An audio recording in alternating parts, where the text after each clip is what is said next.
안녕하십니까. 오늘 대입 전형의 이해와 전략에 대해서 이야기할 함현고등학교 진로진학부장 백종철입니다.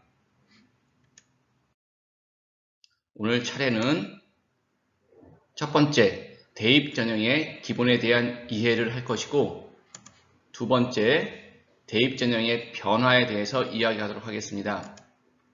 세 번째는 그에 따른 지원 전략을 살펴보겠습니다. 첫 번째, 대입 전형의 기본 개념에 대해서 알아보도록 하겠습니다. 대입 전형의 기본에 들어가기 전에 대입 전형은 3년 전에 사전 예고하게끔 되어 있습니다. 고등교육법에 아예 명시가 되어 있고요. 첫 번째, 대입 전형 기본사항을 알려주게 되어 있고, 두 번째, 대입 전형 시행계획을 알려주게 되어 있으며, 수시와 정시 모집 요강도 알려주게 되어 있습니다. 대입 전형 기본사항은 1학년 8월 말에 알려주게 되어 있고, 시행계획은 2학년 4월 말에, 수시와 정시의 모집 요강은 3학년 5월달과 9월달에 알려주게끔 되어 있습니다. 현재 1학년은 대입 전형 기본사항이 발표가 되었습니다. 대입 전형 기본사항에 의하면 현재 1학년은 지금 2학년, 3학년과 큰 틀에서 차이가 없습니다. 따라서 오늘 2023-24를 기본으로 할 때 23년도 거를 가지고 1학년도 같이 보셔도 큰 상관이 없게 되겠습니다. 2학년은 4월 말에 대입 전형 시행계획이 발표되었습니다. 오늘 그걸 중점으로 이야기를 할 건데, 그거는 지금 현재 3학년에 여러가지 인원과 큰 차이가 없게 되겠습니다. 첫 번째 질문 하도록 하겠습니다. 대학은 어떻게 가나요? 라고 질문을 던졌습니다. 한번 머릿속에 떠올려 보시면 좋겠습니다. 혹은 필기구와 노트가 있다면 한번 적어 보십시오. 다양한 대답이 나올 수 있겠네요. 과연 어떻게 대학을 갈까요?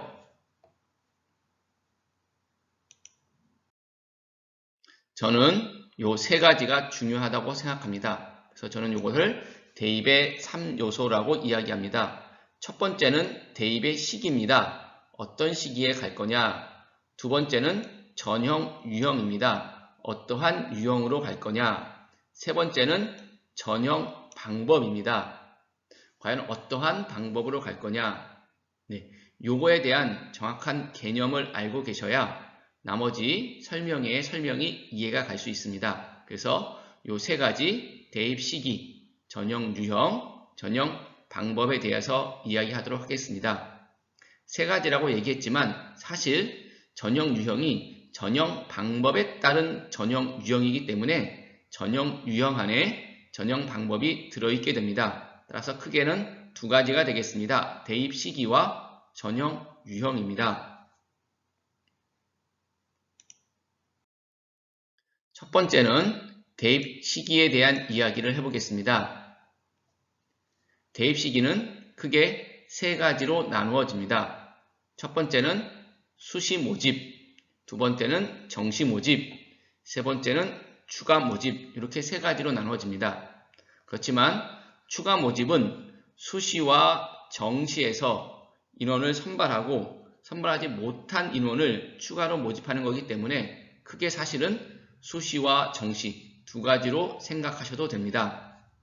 수시 모집은 9월 달에 이루어지며 정시 모집은 12월 달에 원서 접수가 이루어지게 됩니다.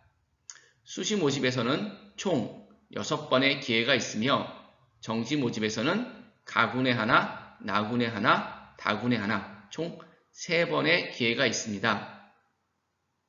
수시 모집에 합격하면 반드시 등록하여야 합니다. 그러므로 6번의 기회를 잘 활용해서 합격하면 반드시 가야 한다는 사실을 잊지 말고 지원하셔야 합니다. 그러면 대입 전형 기본 일정부터 살펴보겠습니다. 크게 수시와 정시가 있다고 했습니다. 수시와 정시를 나누는 기준은 수능이라고 생각하시면 되겠습니다. 수능 이전에 원서 접수가 일어난다. 그러면 수시라고 보시면 됩니다. 수능 본 이후에 원서 접수가 일어난다. 그러면 정시라고 보시면 되겠습니다. 그러면 지금 2학년 2023학년도에 수능은 언제 있을까요? 네, 11월 17일에 있습니다. 즉 11월 17일 이전에 원서 접수가 이루어지면 수시겠네요. 그럼 언제 있을까요? 예, 9월 달에 있습니다. 9월 달에 9월 13일부터 17일까지 이 중에 대학이 3일을 발표하게 됩니다. 이때 원서 접수가 이루어지게 됩니다. 물론 이때 원서 접수를 하고 수능 이전에 대학별 전형을 통해서 합격자를 발표하는 대학이 있고요. 수능 이후에 대학별 전형을 통해서 합격자를 발표하는 학교가 있습니다. 그러나 원서 접수는 9월 13일부터 17일 이내에 반드시 이루어져야 합니다. 예를 들어보면 학생부 종합전형에서 면접을 수능 이전에 보는 대학이 있고요. 면접을 수능 이후에 보는 대학이 있습니다. 논술 전형에서 논술을 수능 이전에 보는 대학이 있고요. 수능 이후에 보는 대학이 있습니다. 이걸 전략적으로 잘 활용하시면 좋습니다. 그러나 원서 접수는 무조건 9월 달에 이루어지는 게 수시다 라고 기억하시면 좋겠습니다. 수능 성적 발표는요, 12월 9일날 이루어지고요. 성적 발표가 끝나면 수능 최저까지 고려하는 대학이 있으니까 그 대학까지 다 이제 합격자가 발표되고요. 그런 다음에 수시 등록은 12월 16일부터 19일까지 하게 되어 있습니다. 수시 등록할 때 두 곳을 합격했다. 그러면 한 곳만 갈 수 있겠죠. 그럼 한 곳이 비네요. 예, 거기는 단학생들이 충원합니다. 그래서 충원 합격의 기회도 있습니다. 그것이 다 끝나고 나면 정시 원서 접수가요. 12월 29일부터 1월 2일까지 있고요. 그런 다음에 대학별 전형이 이루어지고 합격자를 발표하게끔 되어 있습니다. 2024년도 지금 1학년들 대학 대입 전형 기본 일정도 이미 발표가 되었습니다. 살펴보시면 수능은 11월 16일 날 있고요. 원서 접수는 역시 수시는 9월 달에 있습니다. 수능 성적 발표는요. 12월 8일에 있고요. 최종적으로 등록은 12월 18일부터 21일까지 이루어지고요. 수시가 다 끝나고 나면 이제 정시 원서 접수가요. 1월 3일부터 1월 6일까지 진행되게끔 되어 있습니다. 정리해서 한 장짜리 표로 보여드리겠습니다. 한번 살펴보시기 바랍니다. 네. 수시와 정시 시기가 언제 이루어지는지 한번 말씀드렸고요. 자, 우리가 대입에서 중요한 건 인원수일 수 있습니다.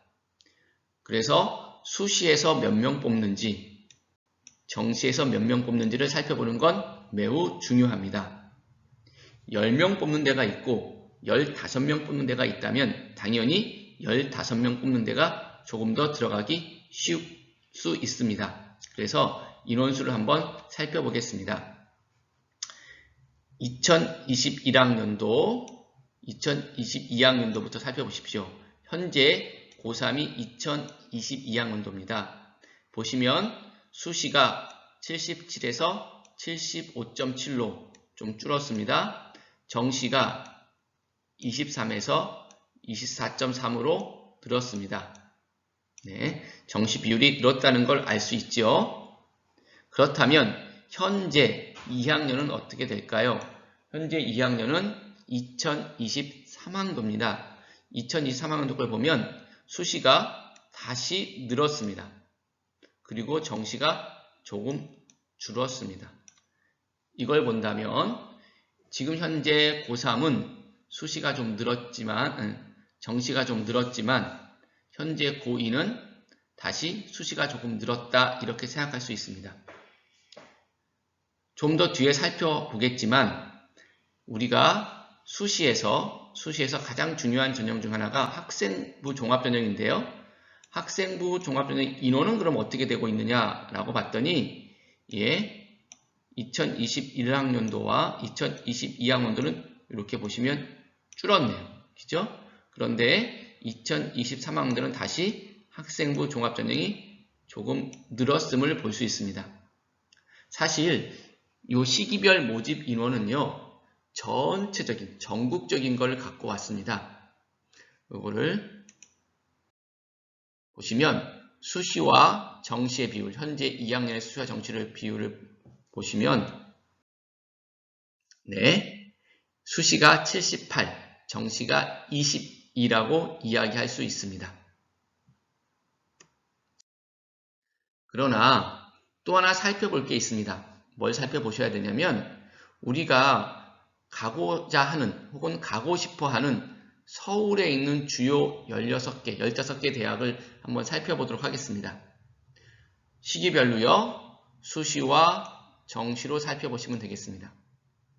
앞에 우리가 2023년도에 전국적으로는 정시와 수시의 비율을 때 수시가 조금 더 늘었다 이렇게 얘기했습니다.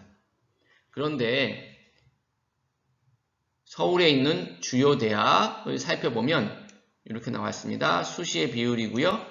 정시의 비율입니다. 잠깐 쑥 훑어봐도 정시의 비율이 거의 40% 혹은 그 이상으로 육박하고 있음을 알 수 있죠. 즉 2023학년도에도 정시의 비율이 서울에 있는 주요 대학에서는 증가하고 있다는 걸 알 수 있습니다. 이를 살펴보면 수시가 58.2, 정시가 41.8 이렇게 되겠습니다. 정리해보면 전국적으로는 수시가 조금 늘고 정시가 조금 줄었지만 서울권에서는 여전히 정시가 더 늘고 수시가 조금 줄었음을 알 수 있습니다. 즉 정시가 늘어서 정시도 바라봐야 된다. 정시도 생각해 봐야 된다는 사실을 알 수 있습니다. 두 번째로 저희가 살펴볼 건 전형 유형입니다. 우리가 모집 시기를 살펴봤는데요. 수시, 정시, 추가 모집이 있다고 했습니다. 이 모집 시기 안에 다양한 전형 유형이 있습니다. 전형 유형을 살펴보면요.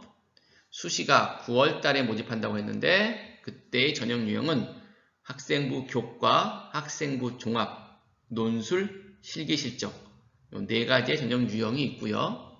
정시에서는 수능과 실기실적 유형이 있으며 추가 모집에서는 수능 성적과 학생부를 가지고 뽑게 되었습니다.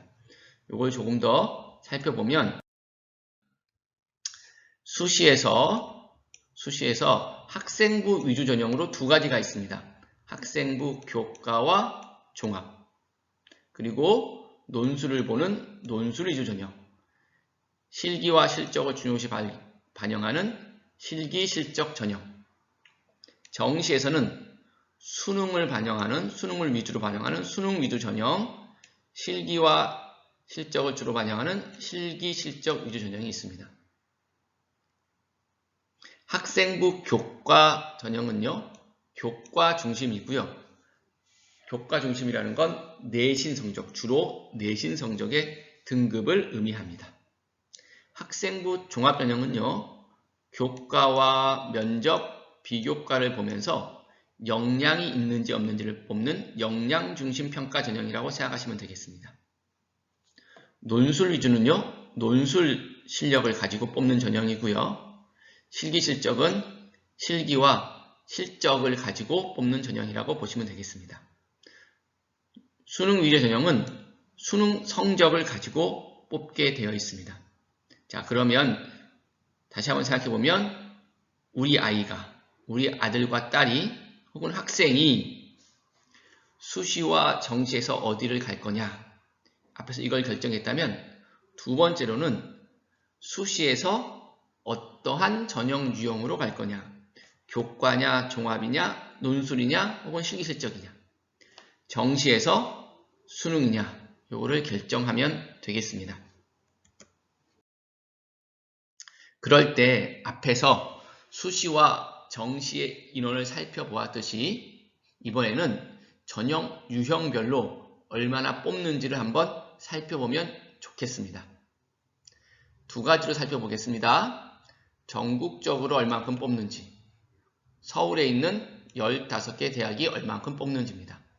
전국적으로 뽑는 인원을 보면 실기실적을 빼고 이야기하겠습니다. 수시에서 교과, 종합, 논술, 정시에서 수능 이 세 가지 유형을 본다면 교과 전형이 전국적으로 가장 많이 뽑습니다. 두 번째는요. 학생부 종합 전형이 두 번째로 많이 뽑습니다. 세 번째는 수능이고요. 네 번째는 논술입니다. 요건 2023학년도 꼭 가지고 이야기하는 겁니다. 15개 대학으로 오면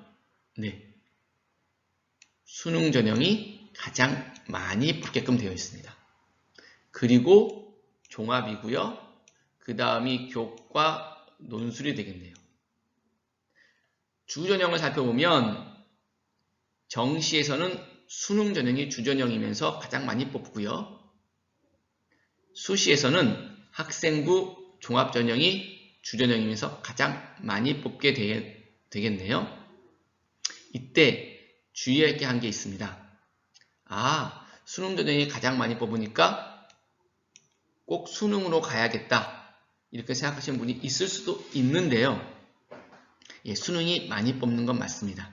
근데 이때 주의할 것은 이 수능은 재학생들만의 싸움이 아니라는 겁니다.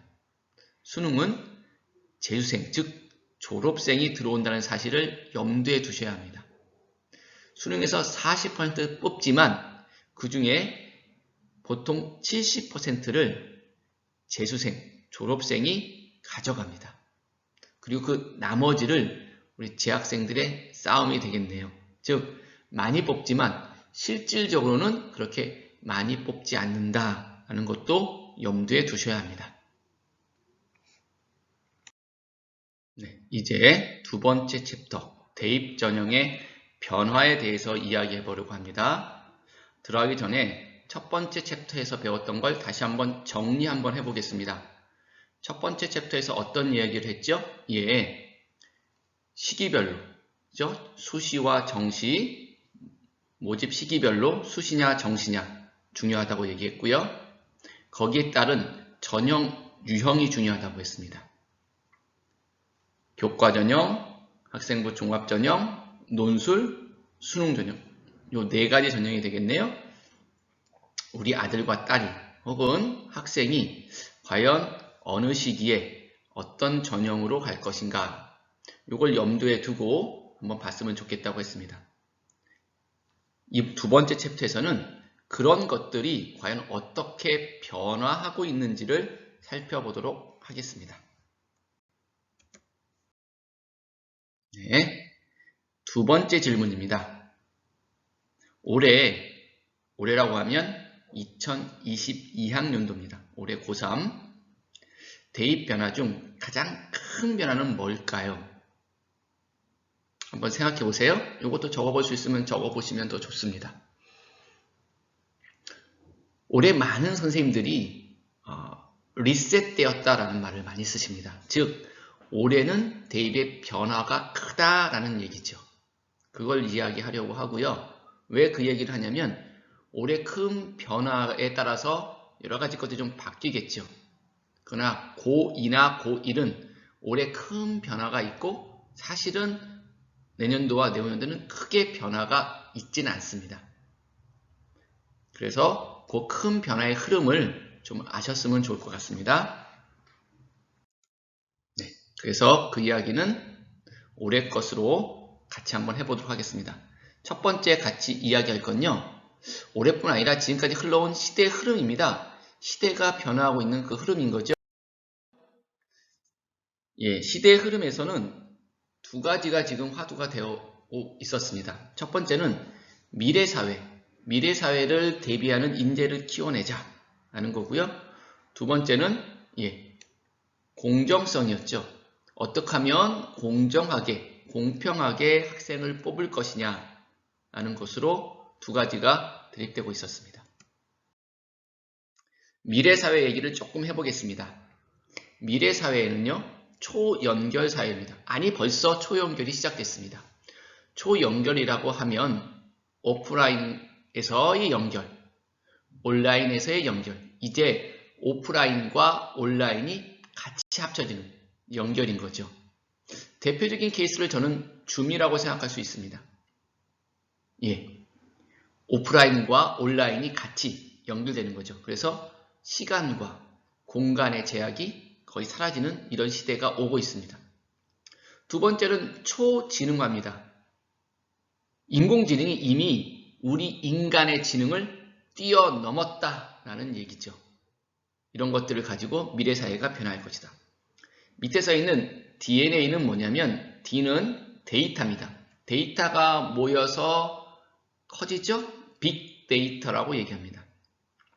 빅데이터가 되면서 새로운 어떤 것들을 분석하고 창출해낼 수 있게 되었습니다. 두 번째는요, N은요, 네트워크입니다. 이 네트워크로 말미암아 초연결이 되는 거죠. 데이터가 네트워크를 통해서 더 커지고 더 많은 것들을 분석할 수 있게 되었죠. 그 분석은 누가 하죠? A가 합니다. AI, 인공지능이 합니다. 그래서 요 DNA 시대가 왔다라고 이야기합니다. 예를 들어 보면 예전에는요 80점이 좋았어요. 그러니까 모든 과목에서 골고루 잘한 아이가 성공한다 이렇게 보았습니다. 한 과목만 100점이고 나머지는 30점 이하인 친구들, 이 친구들은 우리가 괴짜라고 불렀고요.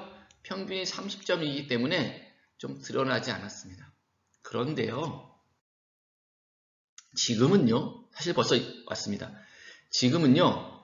하나가 100점짜리가 있으면 그 100점짜리와 다른 친구의 100점짜리가 연결되죠. 그래서 협력이라는 게 만들어집니다. 지금은 팀으로 움직입니다. 협력으로 움직여집니다. 같은 팀으로 핵심 역량이 연결되어서 초연결로 말미암아 그들이 30점짜리는 없애고 평균 95점이 나오는 결과가 생겼습니다. 그러니 평균 80을 이겨버릴 수 있게 되었죠. 그래서 지금은 잘하는 거 있으면 그 잘하는 게 있어야 그걸 가지고 연결해서 뭔가를 만들어낸다. 두 가지가 필요하겠네요. 잘하는 거 한 가지 있어야겠다. 그리고 협력 능력이 필요하다라는 겁니다. 이미 연결 사회가 왔으니까요. 미래 인재상, 사실은 미래라기보다는 현재 인재상이죠. 첫 번째, 초연결성으로 말미암아요. 비판적 사고 능력과 글로벌적인 사고 능력이 필요합니다. 두 번째, 미래는 불확실하죠. 확실히 정해진 게 없습니다. 그래서 그때마다 문제를 해결해야 됩니다. 문제 해결력이 필요하고요. 자기 스스로 주도할 주도성이 필요합니다. 또 하나, 인공지능과 자동화로 말미암아 협업 능력, 사람과 사람 사이의 협업 능력, 사람과 인공지능의 협업 능력, 아울러 윤리의식과 창의성이 필요합니다. 빠르게 변화하기 때문에요. 적응력이 필요하고요. 유연성 또한 필요합니다. 이런 것들이 미래에 필요한 인재라고 얘기하고요. 이런 거를 갖춘 역량을 가진 인재가 필요한 시대가 왔습니다. 그럴 때 역량이라는 게 뭐냐? 미래 사회에 필요한 사람인데요. 역량은 보여지는 행동을 통해서 역량을 측정합니다. 보여지는 행동을 통해서요. 그 사람의 기술과 지식, 자세와 태도, 자질과 동기를 측정합니다. 제가 앞에서 아주 잠깐 얘기했었는데요. 이 역량을 중심으로 평가하는 전형이 학생부 종합전형입니다. 그래서 학생부 종합전형이 미래 사회를 대비한 인재들에게 필요한 거다라고 해서 계속적으로 늘려왔었죠. 실질적으로 지금도 수시 전형에서는 가장 많이 뽑는 전형이기도 합니다. 그렇다면 학생들이 보여주는 행동을 어떻게 보고 그걸 측정할까요? 요거를 측정하는 건 학생부 종합전형에서는 학교생활기록부입니다. 학교생활기록부를 보고요. 거기에서 쓰여져 있는 학교생활기록부에 쓰여져 있는 그 내용을 보고 역량을 평가하는 겁니다. 기술과 지식이 있는지, 자세와 태도는 되어 있는지, 자질과 동기는 있는지, 우리 학과에, 우리 계열에 들어올 만한지, 들어와서는 따라갈 만한지 이런 것들을 본다는 이야기입니다.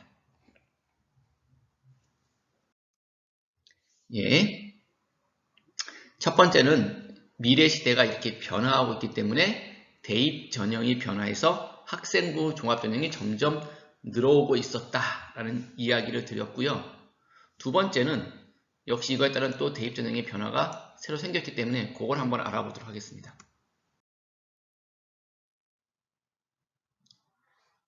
올해 대입 전형의 변화는 크게 이 세 가지로 이야기할 수 있습니다. 올해 대입 전형의 변화는 크게 이 세 가지로 이야기할 수 있는데요. 앞에서 우리가 학생부 종합전형은 계속적으로 중요시한 전형이었기 때문에 중요시했고요. 화두 중에 하나가 뭐였냐면 공정성의 시비가 생긴 거죠. 그래서 공정해야 된다라는 걸 갖고 있습니다. 첫 번째는요. 대입 전형 자료의 공정성입니다. 이건 학생부 종합전형과 관련이 있습니다. 학생부 종합전형이 미래사회를 대비한 인재를 뽑는 데는 괜찮은 전형이라고 생각합니다. 그런데 그것이 과연 공정하냐? 정성평가를 하기 때문에 공정하냐는 문제가 생기는 거죠. 그래서 그 전형 자료를 최대한 공정하게 반영해보자 라는 게 하나고요. 두 번째는 역시 공정성에서 대입 전형 구조를 개편시켰습니다.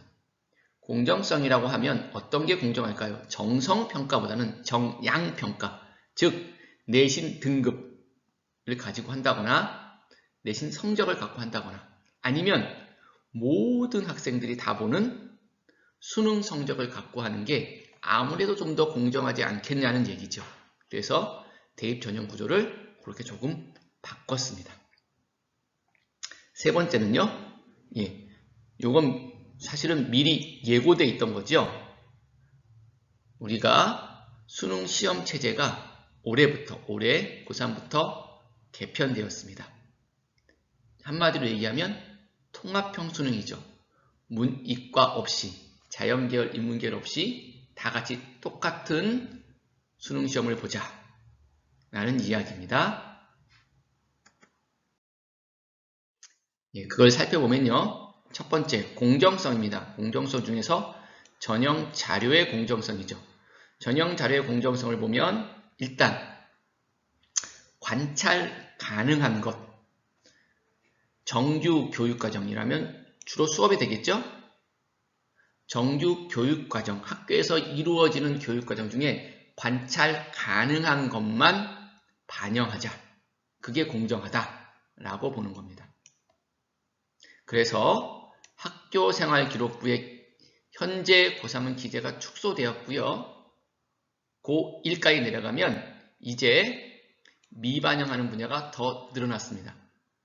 조금 더 설명드리면 관찰 가능한 것, 수업 시간에 했던 것들만 적고 그것만 대학에서 반영하자라는 얘기입니다. 그 외에 외부에 영향이 있을 만한 것들은 과감하게 공정성으로 인해서 축소되거나 폐지시켰습니다. 첫 번째가 교사 수천서가 이미 폐지되었고요. 자기소개서가요. 올해는 조금 더 간소화되었고요. 4개에서 3개 문항으로 줄었습니다. 1학년 때부터는 아예 폐지되게 되어 있습니다. 즉 현재 고2까지는 자기소개서가 있습니다. 고1부터는 자기소개서도 없어집니다. 그것 외에 대학별 고사도 공정성의 시비 때문에 조금 더 공정하게 하자라는 겁니다. 논술고사 특기전형은 좀 축소시켰고요. 적성고사는 올해부터 아예 없앴고요.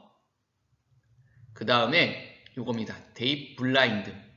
서류평가와 면접에서 대입 블라인드입니다. 그 어느 고등학교 출신인지 어느 지역 출신인지 알 수 없습니다. 그리고 부모님의 직업이나 부모님에 대해서도 알 수 없습니다. 학교생활 기록부에 그런 내용이 들어있다면 다 지우게끔 되어 있습니다. 물론 쓸 때부터 그런 내용을 쓰지 않습니다. 아울러 작년부터요. 고교 프로파일이 폐지되었는데요. 고교 프로파일이라는 게 뭐냐면 고등학교에서 우리 고등학교는 이렇게 활동하고 있고요. 우리 고등학교는 이렇게 애들을 준비시키고 있어요. 라는 것들을 정리해서 고등학교의 특징을 정리해서 대학에 보내준 겁니다. 그러면 대학에서 그 프로파일을 보고 고등학교를 파악했겠죠. 근데 그것도 없어졌습니다. 그러면 이제 고등학교의 후광 효과는 거의 없어졌다고 봐도 되겠네요. 즉 학생 개인의 것만 가지고 판단한다 라는 거고요. 또 하나 학생 개인 거지만 관찰 가능한 것, 정규 교육과에서 했던 것만 가지고 파악한다 라고 보시면 되겠습니다. 이때 하나 넘어가는 게 있습니다. 공정성의 문제도 있지만 아까 얘기했듯이 교육과정에 대한 것들은 좀 알아야겠다. 그 고등학교에서 어떤 교육과정을 하는지는 알아야겠다. 왜냐하면 학생들이 과목을 선택하고 학생들이 교육과정에 맞춰서 공부를 했기 때문에 선택이라는 문제가 있어서 교육과정은 알아야겠다 싶어서 각 고등학교의 교육과정은 대학으로 넘어가게끔 되어 있습니다. 그래서 각 고등학교의 교육과정이 중요하고요. 학생들이 어떠한 과목을 선택했는지도 중요하게 되겠습니다. 공정성을 조금 더 정리해서 이야기해 보도록 하겠습니다. 아까 말씀드렸듯이 기본적으로 정규 교육과정에 있는 것만 적자, 그리고 그것만 발행하자 라는 겁니다. 그래서 많은 것들이 없어졌습니다. 없어진 거에 관심 갖지 마시고요. 남아있는 게 뭔지에 대한 관심을 좀 가시면 좋겠습니다. 첫 번째, 교과에서요. 과목별로 500자씩 적어주는 게 있습니다. 이게 세부 능력 특기사항이라고 합니다. 이 세부 능력 특기사항은 그대로 살아남아 있습니다. 지금 2학년도 살아남아 있고요. 1학년도 과목별로 500자씩 적어줄 수 있습니다. 우리가 과목별이라고 하면 국어에서 500자, 영어에서 500자, 수학에서 500자, 정보에서 500자 이렇게 적어줄 수 있다는 뜻입니다. 이게 굉장히 많은 양을 차지하고 있습니다. 즉 수업에서 어떻게 수업하느냐가 굉장히 중요하게 되었네요. 학생들이 수업에서 어떻게 참여하느냐가 중요하게 되었다는 뜻입니다. 두 번째는요. 비교과 영역에서 자율활동은 연간 500자로 적어주게끔 되어 있습니다. 이것도 그대로 살아남았습니다. 자율활동이라면 학교의 행사나 학급 특색활동입니다. 그것들을 얼마만큼 알차게 준비해서 알차게 하느냐, 학생이 얼마만큼 그에 참여하여서 학생 개인의 특성을 드러낼 수 있느냐, 이게 중요시하게 되겠습니다. 이제 동아리는요, 자율 동아리는 현재 2학년은 연간 1개만 반영하고요. 어떤 동아리인지 30자 내로 쓰게끔만 되어 있습니다. 1학년은 이제 자율 동아리가 아예 반영되지 않습니다. 그런데 연간 500자 쓸 수 있다는 건 뭘까요? 학교에서는 창의적 체험 활동하는 창체 동아리는 그대로 특기사항을 적을 수 있다는 뜻이죠. 따라서 학교에서 창체 동아리를 잘 꾸려서 놓을 거고요. 학생들은 거기에 잘 참여해서 자기의 계열에 맞게끔 잘 역량을 드러내시면 좋겠습니다. 예, 봉사도요. 이제 개인 봉사활동 실적은 대입에 반영하지 않고요. 특기사항은 당연히 반영하지 않습니다. 이제 기재도 하지 않습니다. 진로는요. 연간 700자 쓰게끔 되어 있습니다. 그래서 학생들이 자기의 진로, 즉 계열이나 학과에 맞게끔 개인적인 진로 활동을 잘 준비해서 하시면 좋겠습니다. 수상 경력은요. 예, 지금 현재 2학년까지는 학기당 한 건씩 반영하고요. 1학년 때부터는 수상 경력도 공정성에 조금 문제가 될 수 있다고 생각해서 아예 반영하지 않습니다. 독서 활동은요. 예, 도서명과 저자를 적게끔 되어 있습니다. 적을 수는 있습니다. 그러나 1학년부터는 아예 이것도 대학에 반영하지 않습니다. 예, 독서는 굉장히 중요하잖아요. 사실 학생들이 책을 좀 읽고 독서를 하면 그만큼 생각의 깊이가 깊어지고요. 활동도 조금 더 깊이 있게 합니다.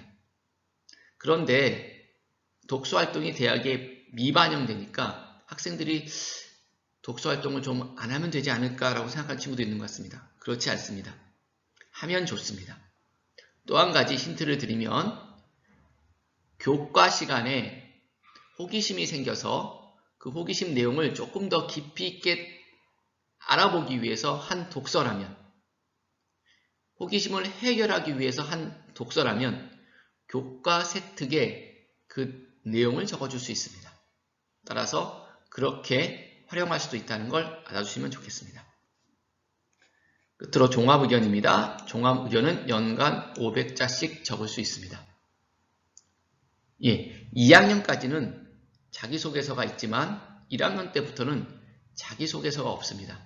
그렇다면 대학에서 자기소개서를 대체할 수 있는 게 뭐가 있을까요? 종합의견은 담임선생님이 1년 동안 학생들을 관찰하고 써준 내용입니다. 종합적으로 써주는 내용이죠. 따라서 이것이 어느 정도는 자기소개서를 대체할 수 있지 않을까 생각됩니다. 따라서 1년간 자기가 하는 활동들을 잘 정리해서 담임선생님과 상담을 통해서 어필할 필요가 있을 것 같습니다. 첫 번째가 공정화 얘기였고요. 두 번째는요. 대입 구조가 개편되었습니다. 이것도 사실 공정성과 관련이 있는 내용입니다. 첫 번째는 정시가 확대되었죠. 아까 정시 모집이 수능 전형이 가장 많이 뽑는 전형으로 올라갔다고 했잖아요.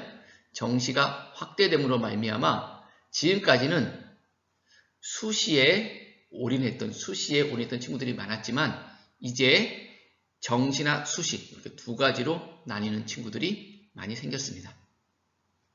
그것을 양극화라고 제가 표현해 봤습니다. 두 번째는요. 대입구조 개편 중에서 중요한 내용 중에 하나입니다. 수시에서 지균 신설입니다. 요건 사실은 서울에 있는 수도권에 있는 대학들이 지역 균형이라는 이름으로 전형을 신설했고요. 교과 전형입니다. 대체적으로 학교장 추천 전형으로 해서 각 고등학교에서 인원수를 추천하게끔 했습니다. 자, 정시가 확대되었고요. 교과 전형으로 지균을 신설했으니까 뭔가 줄은 게 있겠죠. 예, 종합 전형과 논술 전형이 좀 줄었습니다. 세 번째, 작년, 재작년까지 2개년 동안 학력 인구가 줄었습니다. 이 학력 인구가 줄면요, 등급 맞기가 힘들죠. 예. 등급은 맞기 힘들지만 입시 결과는 좀 내려가겠죠. 그래서 학력 인구 감소로 말미암아 입시 결과 성적은 조금 더 내려갔다. 이렇게 이야기할 수 있습니다.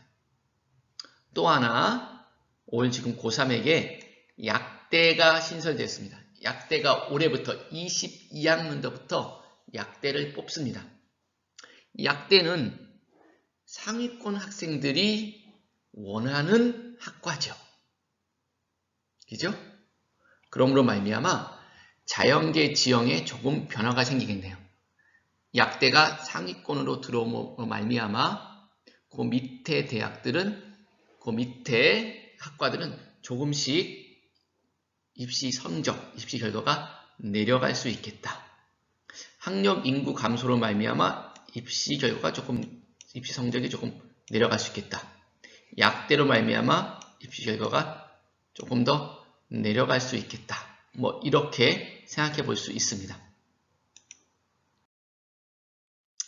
자, 앞에서 봤던 거를 조금 더 이제 세부적으로 살펴보도록 하겠습니다. 지금 23과 24를 얘기하면서 왜 21과 22 전형 유형을 갖고 왔을까요? 네, 이거는 올해가 많이 바뀌었기 때문에 올해 많이 바뀐 큰 흐름을 좀 보셨으면 좋을 것 같아서 갖고 왔습니다. 그 흐름 속에서 내년도 그대로 이루어진다라는 거죠. 앞에서 얘기했듯이 수능이 늘었습니다. 쭉 보시면 수능이 늘었습니다. 수능이 증가했고요. 또 한 가지를 보시면 교과가 21년, 22년 볼 때 작년에 없던 학교, 예를 들면 연대 없었는데 올해 생겼죠. 서강대, 성균관대 없었는데 올해 생겼죠. 경희대 없었는데 올해 생겼죠. 지균이란 지역균형이란 이름으로 생겼고요. 학교장 추천이란 이름으로 생겼습니다. 즉 수능이 늘었고 지균이 생겼다라는 이야기를 하겠습니다. 그러다 보니 학생부 종합전형은 좀 줄었네요. 논술도 줄었네요. 데이터를 보고 그것들을 찾아낼 수 있지요. 자, 또 한 가지 놓치기 쉬운 것 하나 말씀드리면 빨간색입니다. 빨간색. 제가 이 빨간색으로 칠해놓은 건 수능 최저 학력 기준이 있는 겁니다. 보통 논술에서는 수능 최저 학력 기준이 많이 잡혀져 있었습니다. 그런데 올해 수능 최저 학력 기준이 이렇게 잡혀 있었네요. 여기 고대는 작년에도 수능 최저 학년이 있었습니다. 이건 잘못 나온 것 같습니다. 올해 고대 연대 수능 최저가 있고요. 경희대도 수능 최저가 있네요. 물론 내년에 경희대는 수능 최저는 없어졌습니다. 연대와 고대는 그대로 있고요. 교과 전형, 지역균형이 신설됐는데 대체적으로 수능 최저를 걸고 있네요. 즉 수능이 어느 정도 받쳐줘야 된다.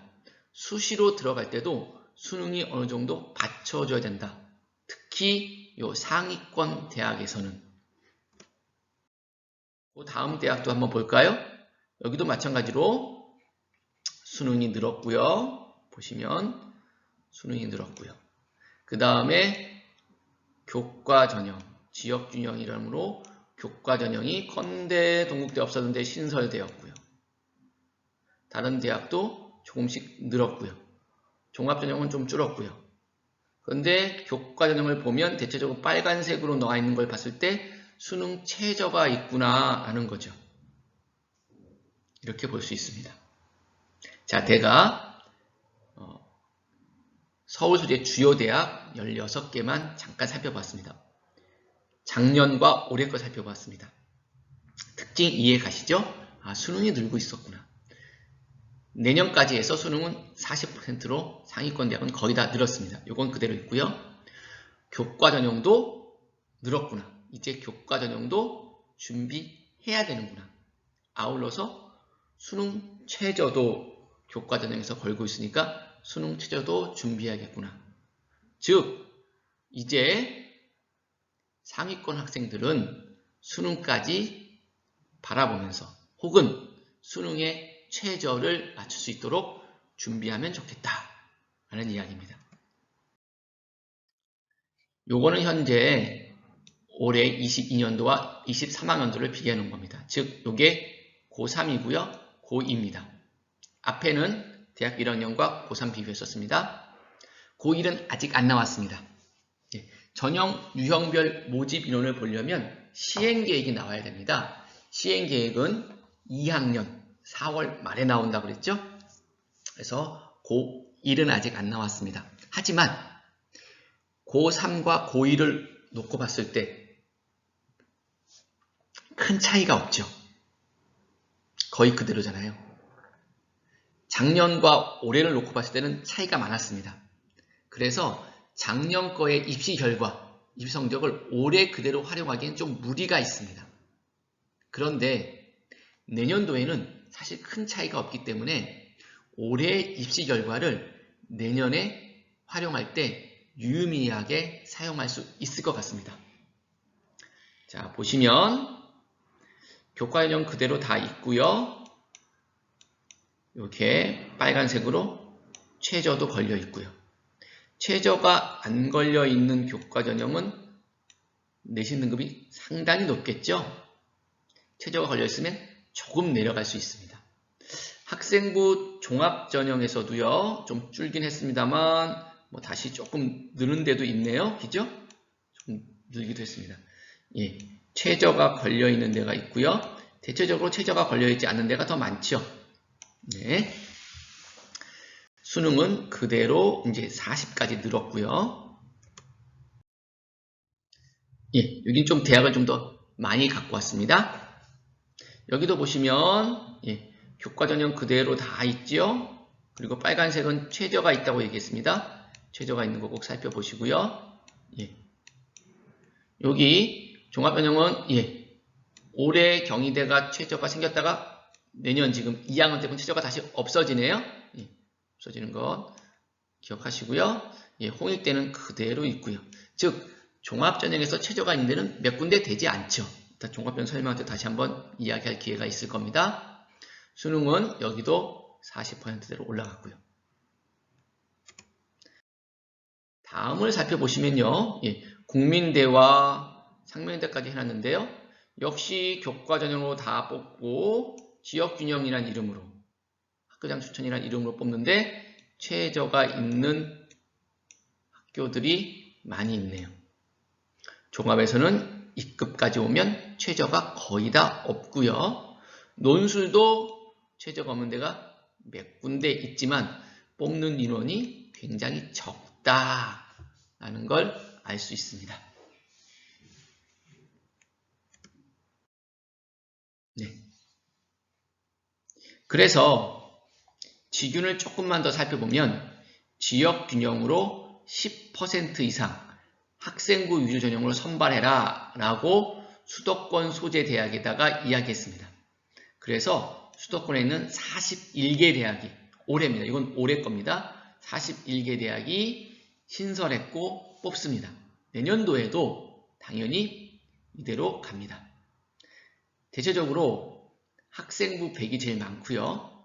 즉 내신 성적, 교과 전형이기 때문에 교과 성적을 반영합니다. 교과 성적을 갖고 뽑는 대학들이 가장 많고요. 면접 보는 대학이 조금 있고요.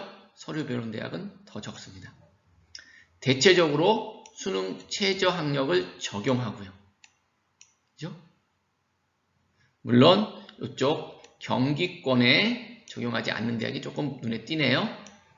그 다음에 학교장 추천으로 추천 인원을 제한 혹은 추천 인원을 제한하지 않고 다 뽑는 대학들도 있습니다. 추천 인원을 제한하는 대학이 조금 더 많다는 걸 알 수 있습니다. 네, 그래서 지역균형 현황을 제가 한번 쭉 보여드리겠습니다. 앞에서 봤던 걸 다시 조금 더 세분화하고 정리한 겁니다. 세 번째로 학생 수가 변화한다고 했습니다. 예, 여기서 줄었고요. 여기서 이렇게 줄었고요. 그러면서 학생 수가 줄면서 재작년은 아니었는데요. 작년에는요. 입시 결과가 확실히 내려갔습니다. 그 여파가 올해까지도 있을 가능성이 높습니다. 올해 조금 늘긴 했지만 미비합니다. 즉 학령 인구가 2년 동안 감소로 말미암아 전체적으로 입시 결과는 조금 더 내려갔다. 조금 더 낮은 성적을 가지고도 대학에 합격할 수 있겠다. 어느 정도 생각하셔야 되고요. 내년도에도 비슷할 것이다. 1학년은 또 줄기 때문에 조금 더 내려갈 수도 있겠다라는 걸 생각해 주시면 되겠습니다. 네. 줄어서 내려간 걸 어떻게 알 수 있냐고요? 이걸 보면 알 수 있습니다. 아까 제가 추가 모집 얘기했는데요. 추가 모집은 수시에서 애들을 뽑고 정시에서 애들을 뽑았습니다. 그럼에도 불구하고 인원이 다 채워지지 않으면 모집 인원이 다 채워지지 않으면 2월달에 추가 모집을 한다고 했습니다. 이게 작년 추가 모집인데요. 작년 추가 모집이 엄청나게 많이 늘었죠. 특히 지방에서 많이 늘었습니다. 그 이유는 학생 수가 줄음으로 말미암아 학생들이 지방을 안 가려고 하는 거죠. 서울권에 몰리다 보니 아무래도 지방에서는 모집 인원을 채우기가 힘들었던 것 같습니다. 모집 인원을 채우기 힘들다는 것은 성적이 그만큼 더 많이 내려갔다는 얘기고요. 더 낮은 성적에 대학 학생들이 합격했다는 얘기입니다. 예, 대학별로도 한번 갖고 와봤습니다. 한번 살펴보시면 좋겠습니다.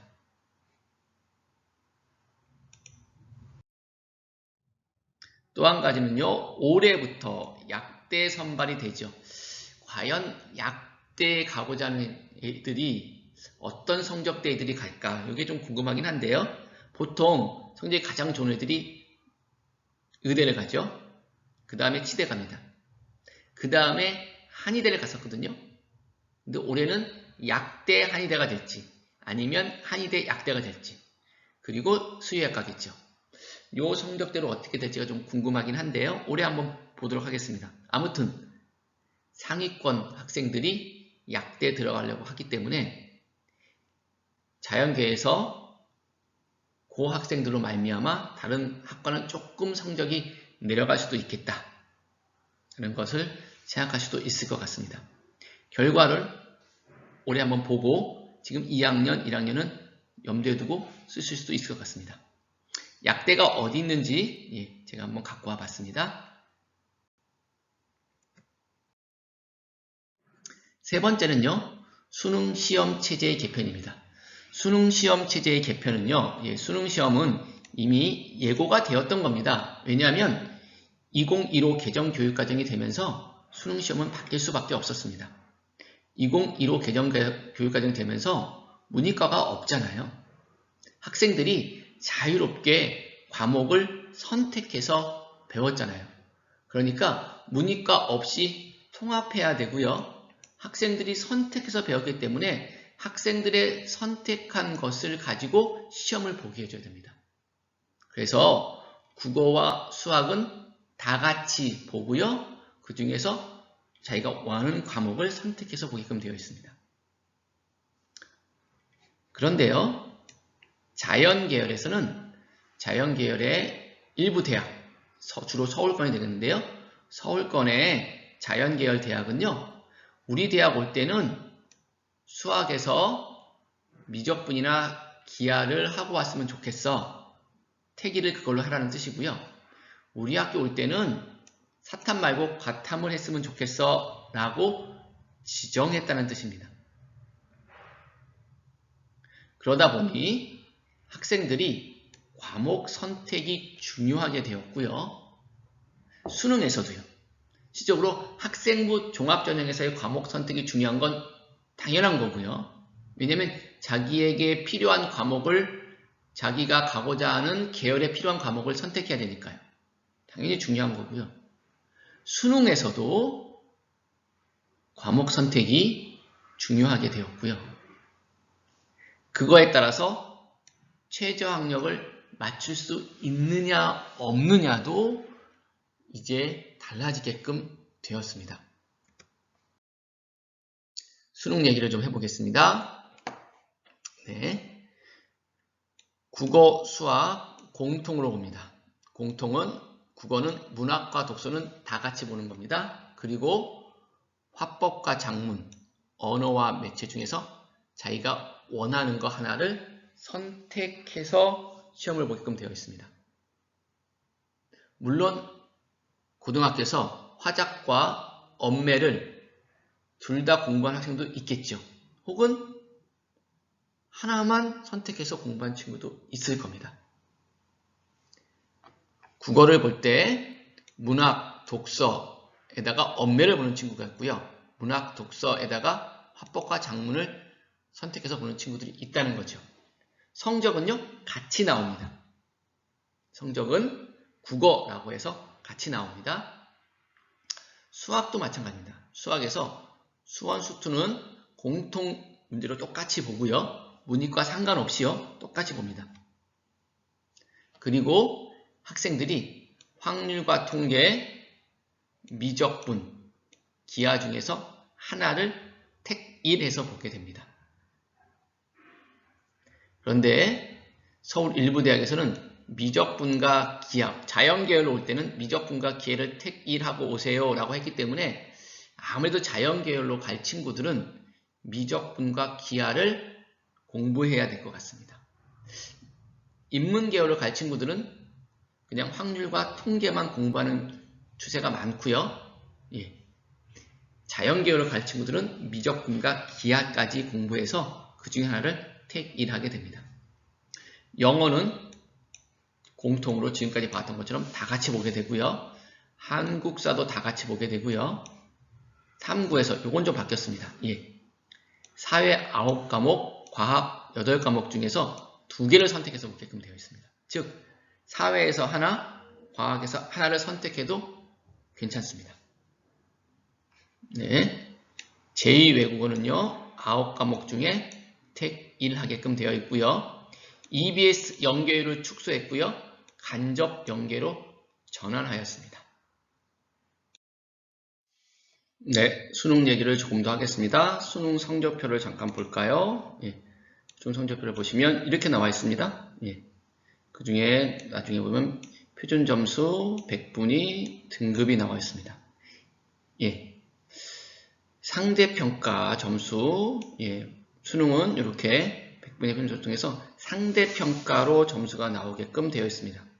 표준 점수 100분위는 다 상대평가입니다. 표준 점수는요, 예, 난이도를 고려한 거고요. 100분위는요, 개인의 상대적 서열을 나눈 겁니다. 그 다음에 등급은요, 비율에 따라서 등급을 결정해 준 겁니다. 한국사는 표준 점수와 100분위가 안 나오고요. 영어도 안 나오죠. 그리고 제2외국어 단어, 요게 절대평가라는 겁니다. 원 점수를 가지고 등급을 나눈 겁니다. 그래서 수능 성적표를 보실 때는 요것들을 보시면 되겠습니다. 자, 등급을 간단하게 말씀드리면 등급은 예, 누적 비율에 따라서 1등급은 4%까지, 2등급은 우리가 11%까지, 3등급은 23%, 4등급은 40%, 요 안에 속한 아이들의 비율을 가지고 등급을 매기는 거죠. 그래서 최저학력 기준으로 많이 쓰입니다. 수시에서는 최저학력 기준이 필요하기 때문에 우리 애가 학생이 몇 등급 맞느냐가 중요시 될 수 있습니다. 이 등급을 나눌 때 절대평가는 원점수를 가지고요.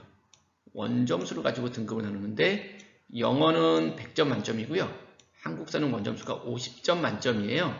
그래서 영어 같은 경우에는 90점 이상 100점이면 1등급, 80점, 70점, 60점 이렇게 등급이 내려가고요. 한국사는요. 40점 이상이면 1등급, 그 다음부터는 5점씩 35점, 30점, 25점이면 등급이 내려가게 되겠습니다. 실질적으로 영어는 최저학력 기준을 맞출 때 많이 쓰이기 때문에 영어는 원점수를 기준으로 등급을 잘 맞을 수 있도록 공부해 놓으면 좋겠습니다. 이게 영어 등급별 누적 인원입니다. 상대평가를 한다면 아까 말씀드린 1등급은 4%잖아요. 그리고 2등급은 11%까지였습니다. 작년 거만 볼까요? 1등급이요. 12.7%까지 나갔습니다. 원래는 4%인데요. 그러니까 영어가 등급 맞기를, 영어를 좀 잘하면 오히려 등급 맞기가 더 쉬워질 수 있겠다. 2등급이 16.5%까지 나왔네요. 누적으로 보면 29.1%까지. 상대평가였을 때는 4%, 2등급이 11%까지였잖아요. 즉, 우리가 영어를 좀 잘해 놓으면 등급 맞기가 좀 쉬워지고, 등급 맞기가 좀 쉬워지면 수시에서 최저학력 기준을 맞출 때 유용하게 활용될 수 있겠다는 내용을 알려드립니다. 네. 그 다음 수능 선택 과목 진영인데요. 사실은 인문계열은 큰 상관이 없습니다. 국어도 언매를 선택하든 혹은 화작을 선택하든 큰 상관이 없습니다. 물론 어느 걸 선택하냐에 따라서 조금 등급이 달라지긴 합니다. 표준 점수가 달라지긴 합니다. 그런데요, 자연계열은 아예 대학에서 이렇게 요 대학들에서 아예 미적분이나 기하를 꼭 선택하세요. 과탐을 2개를 꼭 선택하세요라고 지정했습니다. 그렇기 때문에 자연계열에 여기를 갈 친구들은 꼭 미적분이나 기하, 과탐을 선택하셔야 됩니다. 특별히 여기 파란색으로 된 건요. 파란색으로 된 학교는 과탐에서도 동일분야, 예를 들면 화원, 화투, 응시를 불인정합니다. 즉 다른 과목을 해야 한다는 뜻입니다. 그래서 자연계열로 갈 친구들은 미적분이나 기하를 꼭 해주셔야 되고요. 과탐을 꼭 2개 이상 해주셔야 될 것 같습니다. 수능 조견표를 잠깐 보겠습니다. 국어부터 볼게요. 국어 봤더니 1등급만 보겠습니다. 1등급의 원점수를 봤더니 최고점은 90인데 최하점은 85예요. 이거는 언어와 매체를 선택했냐, 화법과 작문을 선택했냐에 따라 달라지는 거죠. 보시면 언어와 매체를 선택한 학생들은 85점을 맞으면 그 이상이면 1등급이 나왔네요. 그런데 화법과 작문을 선택한 학생들은 92점을 맞아야만 1등급이 나왔습니다. 즉 화작을 선택한 학생들이 85점을 맞았다라고 하면 2등급으로 내려갔을 것이다. 즉 어떠한 과목을 선택했냐에 따라서 국어의 등급, 백분위 표준 점수가 달라지더라 라는 거죠. 점수가 나올 때는 요 국어 성적으로 나옵니다. 국어 성적으로 나오기 때문에 어떤 친구는 85점을 맞았는데 나는 언어와 매체를 선택했네 1등급으로 나오고요. 어떤 친구는 화법과 작문을 선택했는데 85점이면 2등급으로 나오고 이렇게 나온다는 겁니다. 그래서 선택을 뭘 하냐에 따라서 표준 점수, 백분위, 등급이 달라질 수 있다. 물론 이 격차를 줄이기 위해서 지금 노력하고 있습니다. 네, 수학은 조금 더 심합니다. 1등급 역시 1등급 볼게요. 등 보시면 여기 최고점이 1등급 최고점이 86, 85 이렇게 나왔네요. 여기 보시면 확률과 통계부터 볼게요. 확률과 통계를 보시면 확률과 통계 1등급을 맞으려면 확률과 통계 1등급을 쭉 보시면 여기 92점. 그죠? 92점을 맞아야 1등급이 나옵니다. 미적분 볼까요? 미적분은 쭉 내려와서 85, 86점만 맞아도 1등급이 될 수 있습니다. 기하 볼까요? 기하 쭉 원점수를 보면 여기 85점 이상이면 1등급이 되겠네요. 그렇죠? 이렇게 나옵니다. 즉 확률과 통계보다 미적분이나 기하를 선택한 학생들이 성적이 더 좋게 나오더라 라는 뜻입니다. 수학 성적으로 나올 거고요. 확률과 통계를 선택한 아이들에 따라 성적 내고 미적분이나 기하 선택에 따라 성적 내는 게 아니고요. 수학 성적으로 한꺼번에 내는데 확률과 통계를 선택한 아이들보다 미적분이나 기하를 선택한 아이들이 같은 점수를 받으면 훨씬 더 좋은 성적으로 더 높은 성적을 맞게끔 되어 있더라. 즉 등급도 더 미적분이나 기하를 선택한 아이들이 잘 맞더라. 맞기가 더 쉽더라. 이건 어떤 얘기가 되냐면요. 자연계열 학생들이 수능 최저를 맞추기가 좀 더 쉬워진다는 뜻입니다. 이거는 자연계의 입결이 올라갈 수도 있다라는 뜻으로 해석될 수도 있습니다. 우리가 앞에서 살펴볼 때 인원수가 좀 준다고 했고요. 약대가 들어옴으로 인해서 자연계의 입결이 조금 내려갈 것이다 라고 예측했습니다. 그런데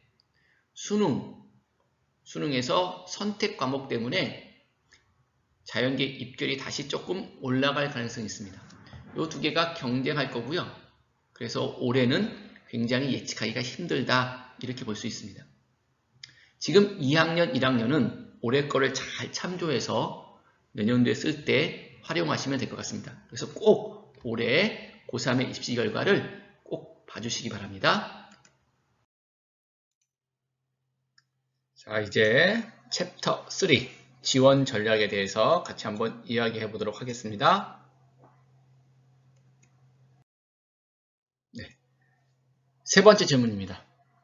우리가 위에서 유형을 배웠죠? 전형 유형을 배웠습니다. 모집 시기, 전형 유형 배웠고요. 그리고 어떻게 변화하고 있다는 것도 배웠습니다.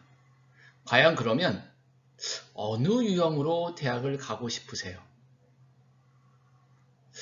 학부모님들이라면 어떤 유형으로 우리 자녀를 대학에 보내고 싶으세요? 학생들이라면 어느 유형으로 대학에 가고 싶나요? 생각해 보시고 적어 보세요. 그 이야기를 좀 해볼까요? 네, 요건요, 편곡고의 조만기 선생님과 강명윤구의 진수 선생님 자료를 갖고 왔습니다. 등급대별 수시 지원 현황을 보면요, 요 빨간 것이 학생부 종합전형입니다. 즉 1.5등급 애들은 학생부 종합전형을 64.3%, 요건 파란 건 교과전형이고 요건 논술전형입니다.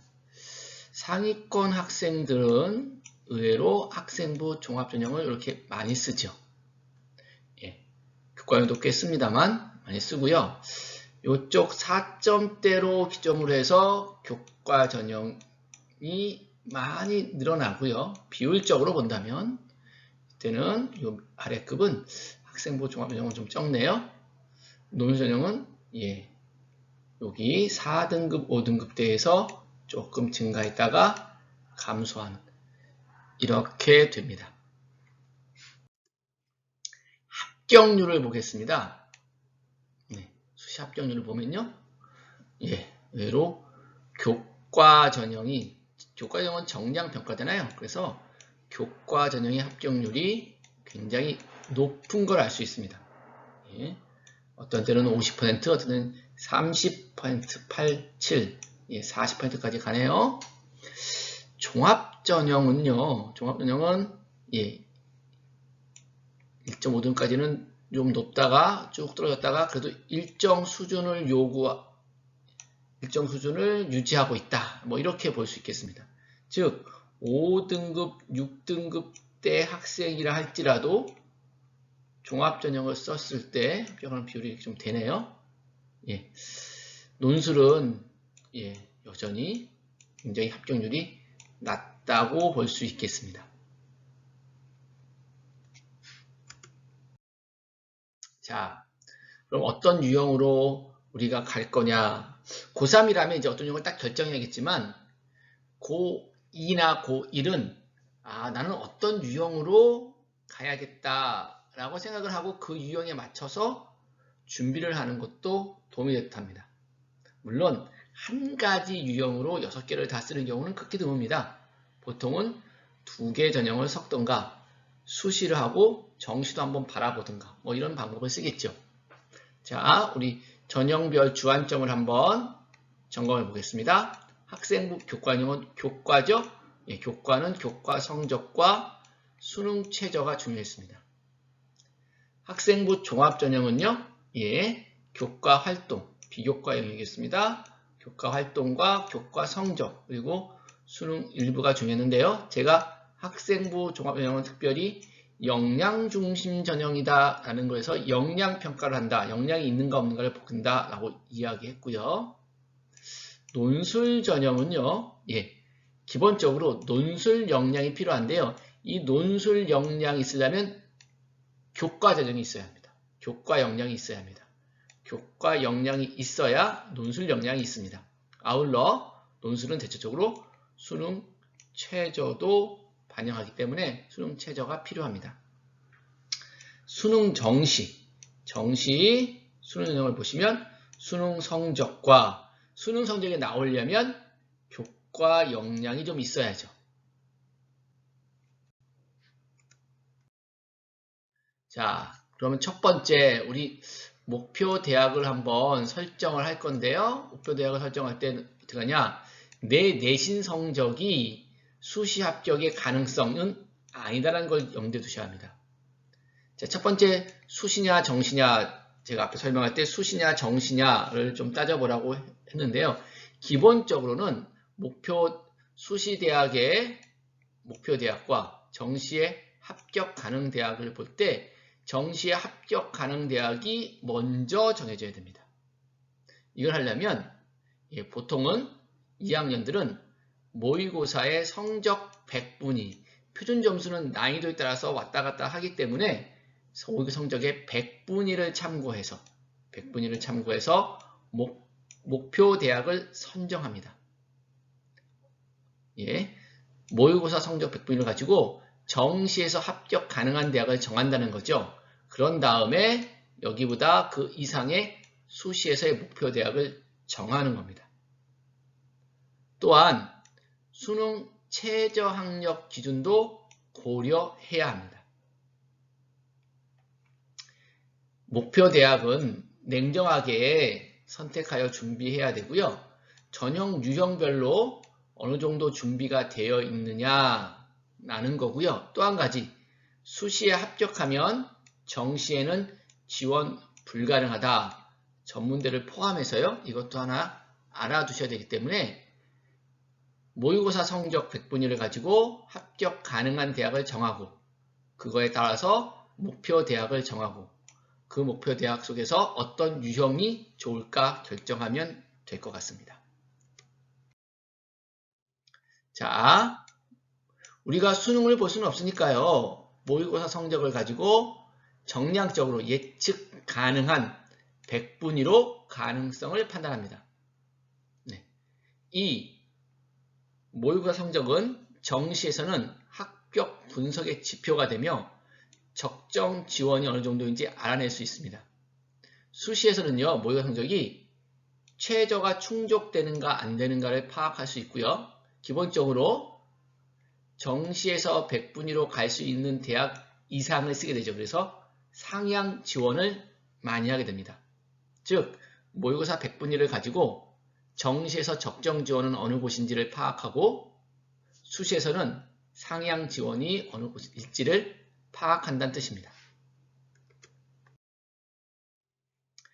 기본적으로 정시에서 100분위를 가지고 아주 간략하게, 이게 정확한 건 아닙니다만 작년 수준을 가지고 인문과 자연의 대학별로 수도권 의대, 전국 의대, 서울 요 순으로 과연 100분위가 평균 얼마 정도면 갈 수 있을지 대략 한번 생각해 보았습니다.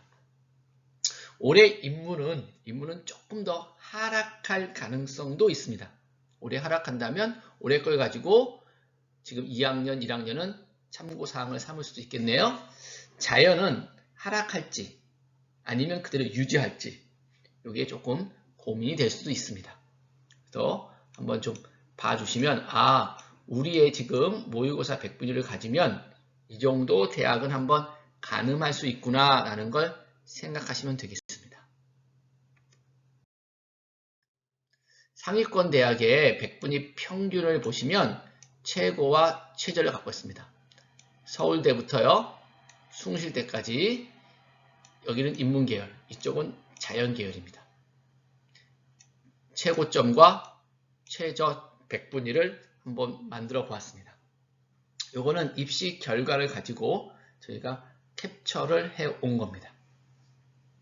쭉 한번 봐주시고요. 우리 애가 100분이면 우리의 100분이면 저 정도 가겠네 하고 그 가능권을 한번 예측해 보시고 정시로 그 정도 가니까 나는 수시로 어느 대학을 어느 그룹의 대학을 써야겠네 라고 생각하시면 될 것 같습니다. 지금 2학년 1학년은요. 나는 이 정도 대학을 생각하고 있어. 그러면 정시에서는 어느 정도 100분위를 맞아야 돼 라는 걸 가늠할 수 있겠죠. 의학계열의 의대죠. 의학과에 관심이 많은 친구들이 있습니다. 그래서 거기는 조금 더 세분화해서 한번 갖고 와 봤습니다. 저기에는 의학과를요. 여기는 세계 100분이고요. 요거는 100분이 평균입니다. 100분이 평균을 가지고 한번 어느 의대를 갈 수 있을지 기본적으로 서울대, 연대, 가톨릭대, 연대, 울산대 우리가 빅5라고 하는 곳은 99%가 나와야 갈 수 있다. 뭐 이렇게 생각할 수 있습니다. 이것도 의대에 관심 있는 친구들은 한 번쯤 봐두시면 좋겠습니다. 자, 더 나가기 전에요. 우리 1학년, 2학년은 전국연합평가라는 거잖아요. 모의고사를. 성적표를 어떻게 활용할지 한번 점검하고 넘어가야 될 것 같습니다. 첫 번째, 여러분들이 봐주실 거예요. 등급과 원점수를 봐주셔야 됩니다. 왜냐하면 이건 재학생만 치르는 시험입니다. 재수생들은 보지 않습니다. 재수생들 들어오면 더 내려갈 거라는 건 자명하겠죠? 그래서 등급이나 100분위 점수는 재수생들 들어오면 내려갈 겁니다. 그래서 첫 번째 원점수하고 등급을 받으려고 했잖아요. 자신의 학력 평가 원점수로 대략적인 수능 등급 컷을 비교하시면 됩니다. 자, 자기의 원점, 예를 들면 국어가 91점이다. 그러면 내가 수능에서 91점 맞으면 몇 등급, 수능 등급은 어느 정도 될까? 라는 걸 거꾸로 가는 거죠. 수능의 원점수를 가지고 가면 됩니다. 6월이나 9월은 조경표라는 게 앞에서 보였듯이 나옵니다. 그거 가지고 원점수 몇 점 맞으면 100분위가 얼만큼 되고 등급은 어느 정도인지 그걸 좀 찾아보실 수 있으면 좋겠습니다. 그래서 1학년, 2학년은 이 등급도 중요하고 100분위 가지고 대충 어디 갈 수 있을지 찾아보는 것도 뭐 나쁘진 않습니다만 기본적으로 더 공부해야 되기 때문에 내가 수능에서 이 등급을 맞으려면 원점수가 몇 점이어야 돼? 현재 내 원점수는 얼마야? 라는 걸 파악하는 게 더 중요할 수도 있습니다. 두 번째는요. 여기 빨간색으로 있는데요. 국어나 수학 이런 데를 보시면 배점과 득점이 있습니다. 득점이 부족한 부분이 있죠. 이 친구 같은 경우는 문학이 좀 부족했네요. 그럼 문학을 조금 더 찾아서 부족한 분야를 찾아야 되는 건데 문학을 찾아서 하면 되겠고요. 또 여기 보시면 보충학습이 필요한 문항 나와 있습니다.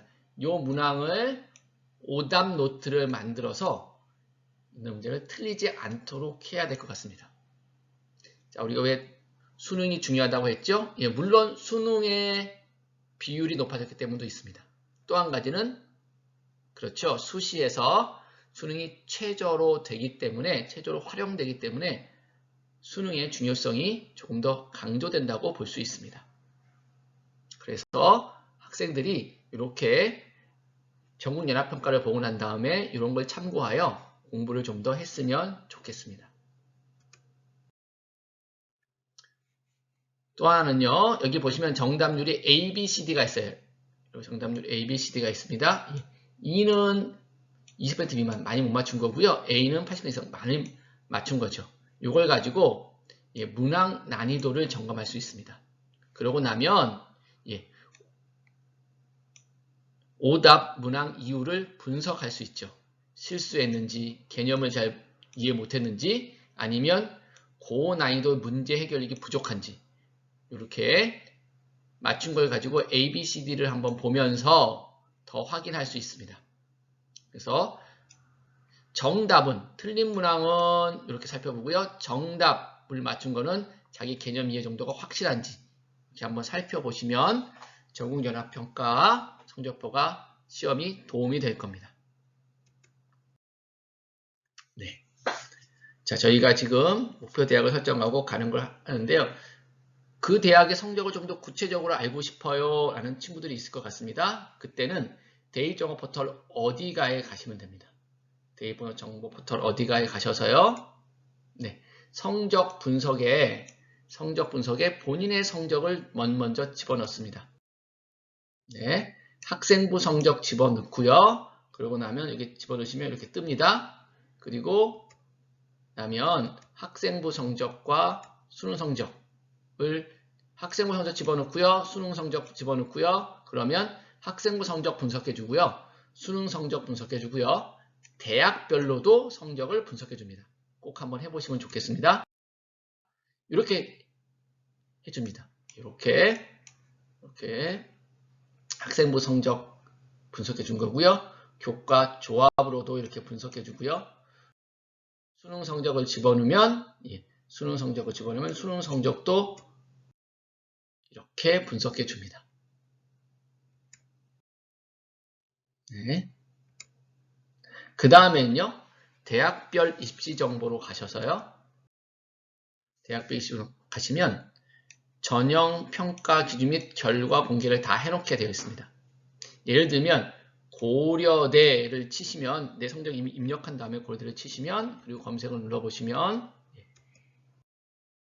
이렇게 수능 위주 전형의 정년도 결과가 어떻게 되는지, 또 이 학생부 교과를 클릭하면 학생부 교과 전형의 전형 결과가 어떻게 되는지, 학생부 종합전형을 클릭하시면 학생부 종합전형의 전형 요소와 전형 결과가 어떻게 되는지 알 수 있습니다. 이렇게 각 대학별로, 학과별로 다 찾아볼 수 있습니다. 그래서 맨 먼저는 수능 100분위를 가지고 선정하시고 그 다음에 교과나 종합을 들어가셔서 대략적으로 입시 결과가 어떻게 되는지 올해께 나오면 꼭 살펴보시면 좋겠습니다. 자, 이제 유형별로 주요한 점을 캐치하고 넘어가도록 하겠습니다. 첫 번째는 학생부 교과 전형입니다. 학생부 교과 전형의 중요한 건 학생부 교과 성적이 되겠습니다. 때에 따라서 면접을 보는 학교도 있습니다. 또 하나 중요한 건 수능 최저가 되겠습니다. 결국 학생부 교과는 교과 성적과 수능 최저가 결정하게 됩니다. 학생부 교과 전형의 지원 가능권을 보면요.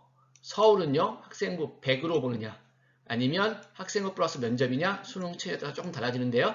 학생부 100이면 여기서 2등급, 면접이면 약 0.5등급 정도 증가하고요. 최저가 있으면 역시 0.5등급 정도 더 낮은 친구들이 쓸 수 있겠다. 수도권과 지방 국립대는요, 좀 많이 내려갔습니다. 학생부 100일 때는 1.8에서 2.5고요. 그 다음에 면접이 있다면 여기서 1등급 정도까지 내려갈 수 있고요. 최저가 있다면 더 많이도 내려갈 수 있습니다. 물론 4등급대 이하도 지방을 쓰게 됩니다. 자, 그래서 학생부 종합전형에는요, 교과 성적이 중요합니다. 그래서 교과 성적의 반영 과목, 보통은 국어, 영어, 수학, 과학, 국어, 영어, 수학, 사회입니다만 반드시 반영 과목 살펴보셔야 되고요. 그 다음에 산출지표가 뭐냐? 보통은 등급입니다. 등급을 잘 나올 수 있도록 해주시면 되겠고요. 수능 최저가 있으면 수능 최저 기준 충족이 굉장히 중요합니다. 기본적으로 교과 전형은요, 경쟁률이 다른 거에 비해서 좀 낮습니다. 중복 합격자가 많아서 많이 빠져나가서 충원율이 높습니다. 교과 전형을 정리하면 교과 성적과 수능 최저가 중요하게 되겠습니다. 교과 성적을 어떻게 되는지 예시를 한번 보여드리겠습니다. 자, 이게 이 친구의 교과 성적입니다. 이렇게 석차 등급과 표준 편차가 나오는 건 일반 선택 과목이고요. 이렇게 고전 읽기처럼 석차 등급이 안 나오죠. 성취도로 나오는 거, 이렇게 성취도 A, B, C로, 그리고 성취 비율이 나오는 것, 이런 건 진로 선택 과목입니다. 대체적으로 이런 일반 선택 과목은 여기 있는 석차 등급과 단위수를 가지고 성적을 내게끔 되어 있습니다. 진로 선택 과목은 반영 과목이 좀 다양하니까 좀 뒤에 보겠습니다. 자, 여기 한번 예를 들어 보시면 이렇게 됩니다. 이렇게 보시면 과목별 석차 등급에다가 2-1을 곱하죠. 여기 보시면 2 곱하기 5 그리고 더해줍니다. 여기 보면 1 곱하기 5 그리고 더해줍니다. 3 곱하기 4 더해줍니다. 2 곱하기 4 이렇게 다 더해준 다음에 전체 단위수의 합으로 나누어 줍니다. 이게 우리가 얘기하는 교과의 평균 등급입니다. 이 등급을 가지고 정량적으로 평가하는 게 학생부 교과 전형이라고 보시면 되겠습니다. 진로 선택 과목은요, 성취도만 나온다고 했으니까 반영 방법이 좀 다양한데요. 가장 많이 하는 건 미반영이고요. 그 다음에 추가 고려 요소가 없이 성취도에 따른 환산점을 부여할 때 추가 고려 없이 부여하는 것이 경기도 상명대 이런 학교들이고요. 그 다음에 원점수와 평균을 반영하는 데는 이화여대고요. 성취도별 비율 A, B, C의 비율을 가지고 반영하는 대학은 고대와 서강대입니다. 성취도를 가지고 정성평가하는 건 성균관대와 동국대고요. 환산 점수를 주는 건 세종대입니다. 이건 올해 얘기고요. 내년도에는 또 바뀔 수 있습니다.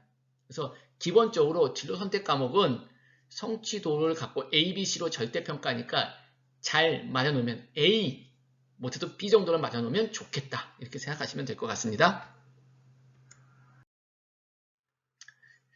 자, 학생부 교과 전형에는요, 교과 성적이 제일 중요하고요. 그 다음은 최저가 있느냐 없느냐를 따지는 게 중요합니다. 최저가 있는 대학이 있고 없는 대학이 있거든요. 그런 대학을 잘 따지는 게 중요한데요. 여기 보시면 최저가 있는 대학을 제가 체킹해 놨습니다. 한번 보시면 되겠습니다. 여기 보시면 최저가 있는 대학인데요. 최저 적용인데 여기 보시면 고려돼 있고요. 지금 여기 중에 지역 균형 전형은 많이 안 들어가 있죠. 따로 빼놨습니다. 요 외에 지역 균형도 있다라는 걸 기억하시면 좋겠습니다. 최저가 없는 대학입니다. 최저가 없는 대학, 그 중에 서울권은 제가 빨간색으로 표현했습니다. 서울권은 빨간색으로 표현했습니다. 쭉 한번 봐주세요. 서울권 빨간색. 대체적으로 최저가 있다는 얘기죠. 최저가 있습니다. 요 최저가 없는 대학 학생부 교과정에서 연대, 이대, 동국대 정도 빼놓고는 뭐 한양대 정도 빼놓고는 다 최저가 있다라고 보셔도 무방하다라는 겁니다. 학생부 교과 전형에서 지역 균형 전형, 우리가 학교장 추천 전형으로 많이 뽑는다고 했고요. 그래서 학교장 추천 전형을 다시 한번 정리를 해보면 서울대를 두면 서울대는 학교 추천 인원이 2명이네요. 서울대만 종합입니다. 다른 데는 다 교과고요. 빨간색이라는 건 최저가 있다는 겁니다. 서울대는 국수탐 3개 합이 7이 되겠습니다. 그리고 전형 방법은 서류 70에 면접 30이 되겠죠. 우리가 앞에 배운 걸로 치면 시기는 수시, 전형 유형은 여기 서울대는 종합전형, 다른 데는 교과전형. 전형 방법은 서울대는 서류 70에 면접 30 이런 걸 준비하면 되겠다. 최저가 있으니까 최저 준비하면 되겠다. 이렇게 생각하시면 되겠습니다. 연대는요, 신세를 봤을 때 최저가 없죠. 고려대는요, 각 학교에서 4%까지 지원 가능하고요. 교과고요. 교과 80에 서류 20이다. 그리고 최저가 이렇게 된다라는 걸 알 수 있습니다. 자, 쭉 보시고 한양대 최저 없고요. 이화여대 최저가 없습니다. 나머지 대학은 최저가 있습니다. 그 다음 대학들도 간단하게 살펴보시면 추천 인원 나와 있고요. 다 교과고요. 그 다음에 전형 방법은 교과가 주죠. 비교과가 좀 들어가기도 하고요. 뭐 출결이 들어가기도 합니다만 교과가 주다. 그리고 다 최저가 있고 동국대만 없다. 뭐 이렇게 이야기할 수 있겠습니다. 그 다음을 보시면 국민대부터 과기대까지 있는데요. 세종대만 최저가 없고요. 다른 대학은 다 최저가 있다. 다 교과다. 이렇게 보실 수 있겠습니다. 두 번째는요. 학생부 종합전형입니다. 학생부 종합전형은요. 포인트가 교과와 교과 세특, 세부능력 특기사항, 그리고 그 외 비교과, 우리가 앞에 잠깐 살펴봤습니다. 변형할 때 좀 살펴봤죠? 남아있는 게 있다. 자율활동, 진로활동, 그 다음에 종합의견. 이것들이 중요하다. 이겠습니다. 학생부 종합전형은요. 면접이라는 걸 또 보는 학교들이 많이 있습니다. 그래서 면접도 준비하면 좋겠다. 아울러 수능 최저가 있는 대학은 몇 군데 안 됩니다만 수능 최저도 맞춰야 할 필요성이 있다. 이렇게 보시면 되겠습니다. 학생부 종합전형 합격자를 분석해 봤더니요. 요거는 합격한 결과를 놓고 내신을 분석한 겁니다. 그러니까 몇 점대가 합격했다 이게 아니라 합격한 결과를 놓고 내신을 분석해 봤더니 상위권 학생들은 내신이 1.0에서 2.5 상위권 대학이죠. 비교과는 보통 상이고요. 서울권은요. 내신이 2.5, 3.5 비교과는 중이고요. 수도권과 지방국립은 3, 4점대 내신의 중상이 되겠다 하는 거죠. 그래서 서울권이 3.5까지도 가능하다. 이거는 학생부 교과전형보다 상당히 내려와 있지요. 예시를 보여드리면 이건 인문입니다. 경영학과입니다. 경영학과를 보시면 이렇게 1.34부터 2.07까지 분포되었다. 성적 평균은 1.1. 이거는 합격자를 놓고 이야기한 겁니다. 즉 1.60이 평균 성적인데 1.02가 불합격한 경우도 있다는 거예요. 이게 학생부 종합전형입니다. 왜냐하면 역량 중심 평가이기 때문에 그렇습니다. 교과와 비교과를 종합적으로 평가하기 때문에 그렇습니다.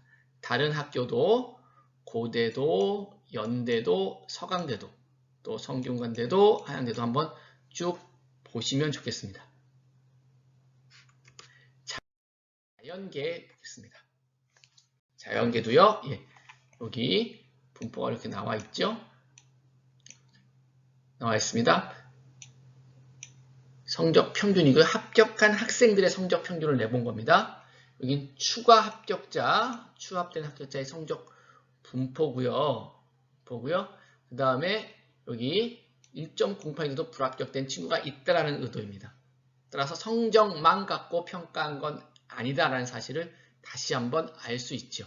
그래서 성적과 아울러서 비교과 합쳐서 우리가 역량 중심으로 뽑는다 이렇게 보시면 되겠습니다. 학생부 종합전형의 특징을 보면요. 학생부를 바탕으로 학업 역량, 전공 적합성, 발전 가능성, 인성 등을 종합적으로 평가합니다. 그래서 모집 단위별 인재상 혹은 그 계열별 역량이 주안이 되겠습니다. 기본적인 건 학생부고요. 면접을 통해서 서류 진위 확인을 하게 됩니다. 수능 최저가 있는 학교는 수능 최저가 또 중요시하게 되겠습니다.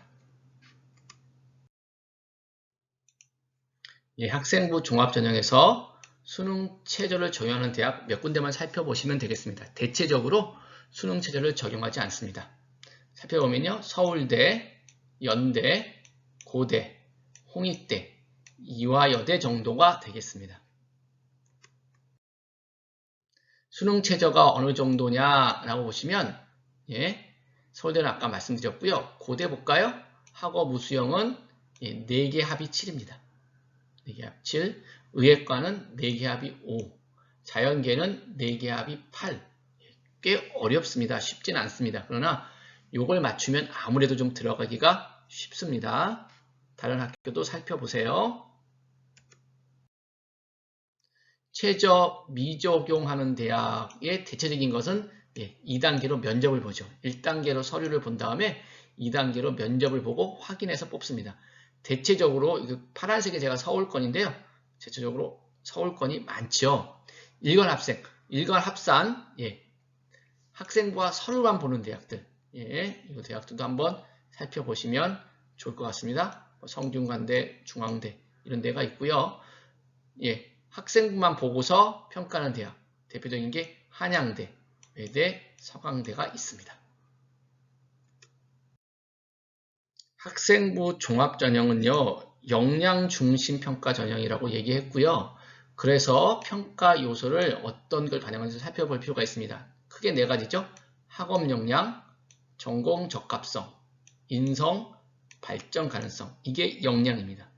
학업 역량이라는 건 우리 대학에 들어왔을 때 학업을 충실하게 수행할 수 있는 능력이 있느냐라는 걸 봅니다. 그게 뭐냐? 첫 번째 호기심이 있어야 합니다. 호기심을 가지고 자기 스스로 목표를 세우고 전략을 세워서 수립 실행하는 과정이 있느냐라는 걸 봅니다. 아울러 성취도를 보겠죠.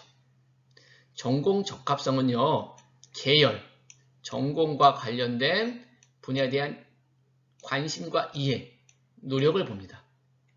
그래서 궁금증이 있다면, 전공 관련된 궁금증이 있다면 그걸 해결하기 위해서 주의를 기울였느냐, 그리고 전공과 관련된 활동과 경험이 있느냐, 그래서 거기에 따른 전공 관련 성취도를 보겠습니다. 인성이라는 건요, 공동체입니다. 공동체의 일원으로서 바람직한 사고와 행동이죠.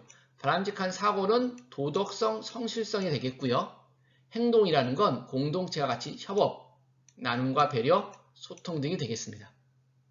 발전 가능성은요, 질적 단계로 성장될 가능성, 좀 높은 단계로 성장할 가능성이죠. 어떤 친구가 높은 단계로 성장하려면 자기 주도적이어야 되고요. 문제를 해결할 수 있어야 되고요. 그 다음에 다양한 경험이 있어야 됩니다. 또한 리더십이 있으면 좋겠죠. 이런 것들을 본다는 뜻입니다. 이걸 조금 더 살펴보시면 학업 역량은요, 기본적으로 호기심이 있어야 합니다. 이 호기심을 해결하기 위해서 독서하고요, 탐구하고요, 질문과 발표하고요, 과제를 수행합니다. 다 수업 시간과 관련된 거네요. 그리고 그것을 자기가 호기심이 가졌던 것을 이해하고 호기심 가진 것들을 해결하여 적용합니다. 이게 어디 써 있을까요? 교과 세부 능력 특기사항에 써 있습니다. 두 번째, 전공 적합성을 조금 더 살펴드리겠습니다. 전공 적합성의 가장 기본은요, 자기가 하고자 하는 계열과 관련된 학업 역량입니다. 학업 역량은 아까 얘기했죠? 호기심을 가지고 탐구하는 태도입니다. 아울러 그 계열, 그 진로라고 얘기하죠? 그 계열과 관련된 활동을 보게 되겠습니다. 그 활동이 동아리 활동일 수도 있고요. 지금 보면 자율활동, 진로활동일 수도 있죠. 또 그거에 따른 연계 활동일 수도 있습니다. 2학년은 거기에 따라서 대회가 있을 거고요. 1학년은 이제 대회도 없어지기 때문에 오히려 자율활동과 진로활동이 더 중요하게 되겠네요. 그거에 따라서 경험과 결과물이 나타나 있어야 됩니다. 요거는 진로활동 특기사항, 자율활동 특기사항, 그리고 세특 같은데 잘 나와 있겠습니다. 자, 그러려면 전공 적합성과 관련되려면 이거는 인문, 사회, 자연, 공학에 따라 좀 다릅니다. 그래서 자기가 가고자 하는 분야의 역량을 파악할 필요가 있습니다. 첫 번째는 가장 파악하기 쉬운 건 워크넷 혹은 커리어넷을 사용해서 거기서 나온 역량을 끄집어내시면 됩니다. 두 번째는요, 선택 과목 안내서라는 것일 수 있습니다. 혹은 학과 안내서가 있고요. 서울에서 나온 고교생활 가이드북이 있습니다. 요것들을 보시면 여기에도 핵심 역량이라고 계열별로, 학과별로 핵심 역량이 드러나 있습니다. 그런 것도 한번 살펴보시면 좋겠습니다. 자, 예를 들어 볼게요. 어떤 친구가 수학교사가 되고 있습니다. 이제 자기가 한번 역량을 생각해 보는 거예요. 먼저 네가 왜 수학교사가 되고 싶니? 수학교사 되면 뭐 하고 싶니? 라고 했더니 첫 번째 거 한번 보겠습니다. 학생들이 수학을 이해할 수 있도록 지도하는 교사가 되고 싶어요. 이게 수학 교수 능력이거든요. 이 능력이 역량이 되겠습니다. 이 친구의 역량. 다른 것도 보시면 안내하는 교사가 되고 싶어요. 관찰력이 필요한 거고요. 학생들이 성장할 수 있도록 지도하는 교사가 되고 싶어요. 그러면 상담 능력, 공감, 경청, 이해, 어휘력이 되는 거죠. 이런 것들이 수학 교사가 되려면 필요하니까 나는 학교 생활 중에서 이런 역량을 길렀어요. 대학 가서 이렇게 기를 거예요. 라는 게 있으면 좋겠습니다. 아까 커리어넷과 워크넷과 커리어넷을 활용해서 할 수 있다 했죠? 역시 마찬가지입니다. 심리학 연구원이 되고 싶어요. 커리어넷 치시면 커리어넷에는 창의력, 언어 능력, 수리 논리력 이게 필요하다라고 나와 있고요. 워크넷에는요. 이해와 글쓰기 등의 능력, 논리적 분석 능력, 창의력 등이 필요하다라고 나와 있습니다. 그러면 고등학교 생활 중에 이런 걸 길렀어요. 그게 수업 시간이든 아니면 진로활동, 자율활동, 그 외 시간이든 이런 걸 길렀어요 라고 이야기할 수 있어야겠습니다. 그래서 계열별로 역량 확인을 빨리 하고 넘어가겠습니다. 인문 여기 보시면 역량은 대체적으로 이런 역량이 필요합니다. 뭐 글로벌 마인드가 필요하다. 그럼 글로벌 마인드를 어디서 기를까요? 교과에서 학습을 통해서 기르고요. 비교과에서 이런 활동을 통해서 기르고요. 어떤 활동은 상관없습니다. 예를 들면 모의 유엔 활동을 통해서 글로벌 마인드를 기르었다고 할 수 있겠네요. 그렇듯이 교과와 활동을 통해서 기르시면 됩니다.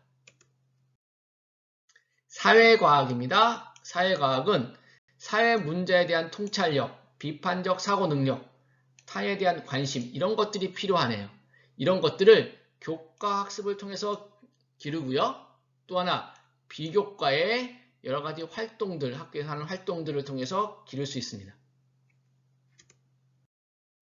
자연입니다. 자연 계열은 기초 과학 학문에 대한 관심, 논리적 사고 능력, 연구자적 자세가 필요하네요. 이걸 어떻게 기른다고요? 예, 교과에서 교과 학습을 통해서 기르고요. 세특에 적혀 있다고 했습니다.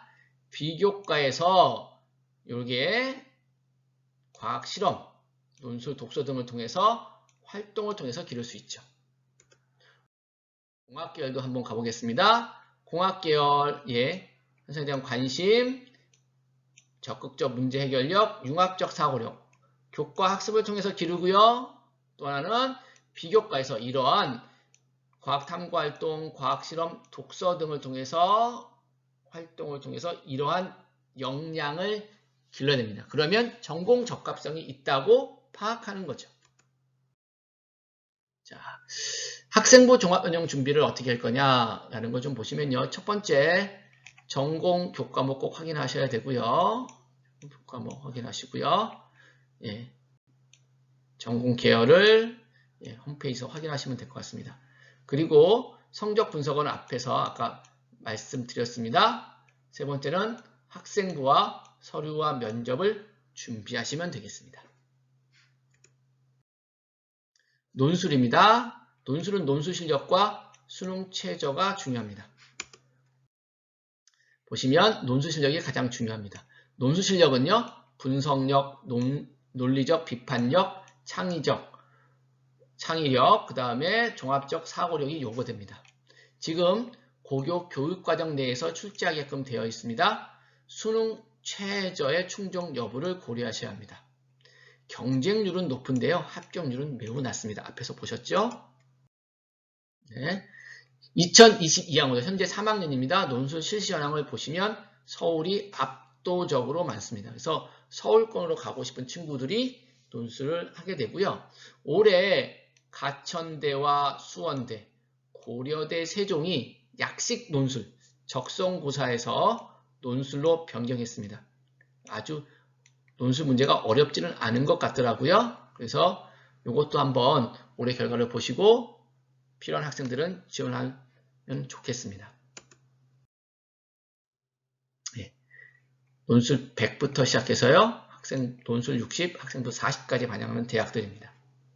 대체적으로 학생부를 반영하지만 결국은 논술 실력이 합격을 좌우합니다.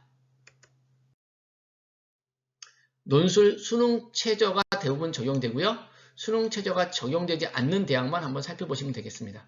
빨간색으로 체크한 대학은요. 예, 서울권에 있는 대학들입니다. 연대와 한양대가 예, 수능 최저를 적용하지 않네요. 네, 논술 지원 전략은요. 수능 최저 학력 기준을 다시 한번 꼭 살펴보셔야 되고요. 그 다음에 예, 지원하는 대학의 논술 정보를 수집해서요. 출제 유형과 경향을 파악하시면 됩니다. 끝으로 수능입니다. 수능은요. 네, 정시, 이번에 정시의 주요 특징은 정시 모집 학생에 따라서 모집 인원이 증가했다는 거죠. 그래서 올해 성적이 어떻게 변할지 이게 포인트가 되겠고요. 대체적으로 수능 100이 대부분입니다. 예, 올해 모집군의 변화가 일부 생겼습니다. 예, 서울대가요. 예, 작년에 가야대로 낙원으로 됐습니다. 요건 뭐 지금 현재 3학년한테는 조금 중요하지만 뭐 1, 2학년은 그냥 지금 걸 보고 그대로 하시면 되니까 그대로 따르면 되겠습니다. 네, 성적표 앞에서 보셨죠? 이렇게 다 1등급이 나왔으면 오산고등학교 학생들이 1등급이 나왔으면 좋겠습니다. 네, 수능 어떻게 보는지 앞에서 얘기했으니까 이것도 한번 보고 넘어가도록 하겠습니다. 정시에서는요. 가군에서 하나, 나군에서 하나, 다군에서 한 개씩 쓸 수 있다고 했습니다. 그래서 학교가 몇 개씩 있는지 한번 보실 수 있습니다. 대체적으로 수능 100이고요. 상위권 대학은요. 예, 표준 점수를 반영합니다. 네. 또한 수능까지 가면요. 국어, 수학, 탐구에서 과연 어떻게 반응하는지 반영 영역과 반영 방법이 어떤지도 살펴보실 필요가 있습니다. 또한 영어가 등급별 감점인지 아니면 아예 이렇게 반영 비율로 들어가는지도 살펴보실 필요가 있습니다. 수능이 많이 뽑기 때문에 정시가 많이 뽑기 때문에 우리는 수능을 준비하겠다 이런 친구들이 있을 수 있어요. 근데 수능 응시자 현황을 비교해 보시면 재학생과 졸업생, 예, 재학생은 보시면 줄고 있죠? 줄고 있습니다. 근데 졸업생은요? 예, 늘고 있습니다. 늘고 있습니다. 검정고시생도 늘고 있습니다. 파악하시면 좋겠고요. 성적도 보시면 성적을 보시면 네. 이게 재학생, 녹색이 졸업생, 검정고시입니다. 재학생과 졸업생만 보세요. 재학생보다 국어, 졸업생 어떻게 좋죠? 올해 건 아직 안 나왔으니까 작년에 수학 가형 나형이니까 수학도 예, 역시 졸업생이 좋습니다. 즉 표준 점수 평균이 졸업생이 높게 나타납니다.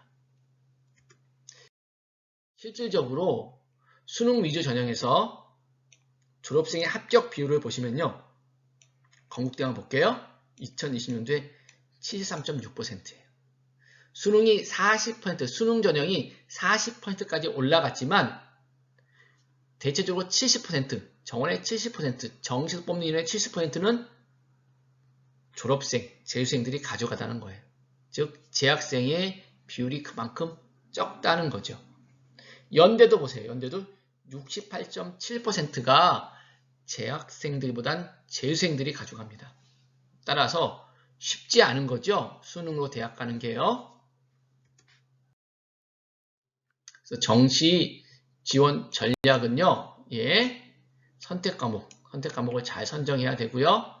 예, 대학별 환삼 점수가 나오면 환삼 점수에 따라서 유불리 여부를 잘 확인하셔야 됩니다. 네, 부록으로요. 진로진학 활동 대입 설계를 하기 위해서 어떤 진로진학 활동을 하면 좋을까를 한번 어떻게 해야 될지 한번 살펴보겠습니다. 기본적으로 대학 관련 정보를 어디서 얻는지를 찾아본다는 거죠. 예, 어디서 얻죠? 예, 어디가에서 얻습니다. 네, 가장 좋은 방법 어디가를 자주 들어가시면 좋겠습니다. 대입 정보, 성적 분석 및 대입 상담까지 다 해드립니다. 전문대 갈 친구 있습니까? 전문대학 포털 있습니다. 그래서 전문대학의 특보 정보가 들어있으니까 한번 보시면 좋겠고요. 네. 또 하나 진학 관련 정보는요. 대학 홈페이지에서 보시면 좋습니다. 대학 홈페이지에 학과 페이지, 특별히 학생부 종합전형 쓸 친구들은요. 학과 홈페이지에 전공 안내서, 종합전형 안내자료 나와 있습니다. 꼭 한번 살펴보십시오. 논술 준비하는 친구들은 따로 논술이 따로 나와 있습니다. 그것도 살펴보시면 좋습니다. 또한 지원센터도 한 번씩 가주시면 좋겠습니다. 경기도에는 경기도 진로진학 지원센터가 있습니다. 여기에도 좋은 자료들이 많이 올라가 있습니다. 서울에는 서울 진로진학 지원 정보센터가 있습니다. 네, 제 강의는 여기서 마치려고 합니다. 아무쪼록 우리 1학년, 2학년 친구들이 잘 준비해서 좋은 성과를 내길 바랍니다. 감사합니다.